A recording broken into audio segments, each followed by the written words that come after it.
Hey friends, welcome back. Today's Bible reading plan is Matthew 5:21 through 32. It's Jesus' short, punchy teaching on murder, but really about anger. If you haven't read it yet, take a moment, open the text, and see what it speaks to you. Now, this passage can be shocking or maybe just a little off-putting because Jesus talks about the fires of hell and judgment. And that makes me put up all kinds of defenses. So let's talk through this for a moment. Jesus is flipping old teachings on their heads. He says, you've heard it said, do not murder, and anyone who murders will be subject to judgment.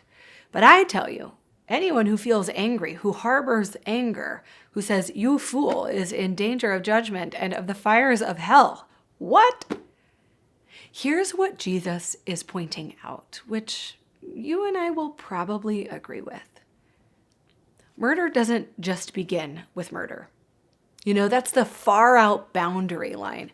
Murder begins much longer before the act, with the seed of anger.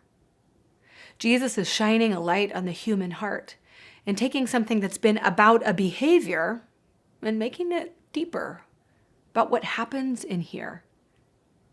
Murder begins with a tiny seed of anger and judgment. And when Jesus talks about the fire of hell, he's not talking about what probably comes to your mind. See, that word is Gehenna. And for those who heard him first talk like this, it was not an idea. It was an actual place outside the city of Jerusalem. It was the trash dump in the Kidron Valley.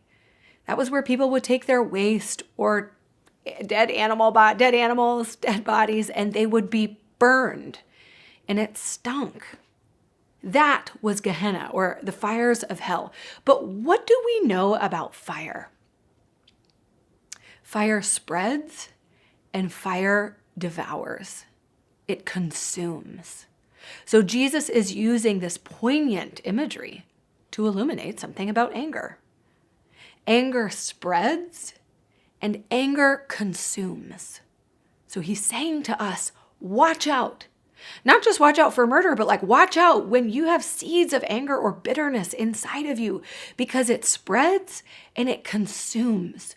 So keep short accounts, settle and reconcile quickly. Well, what does this speak to you today? To me, it's a warning. Are there places in me where I'm harboring bitterness or anger? Where I have allowed myself to tell a story about somebody else based on something small that they did that made me mad? Where has anger planted seeds in your life? Pay attention to those seeds. Keep short accounts. Don't just assume, oh, it's no big deal, it'll go away.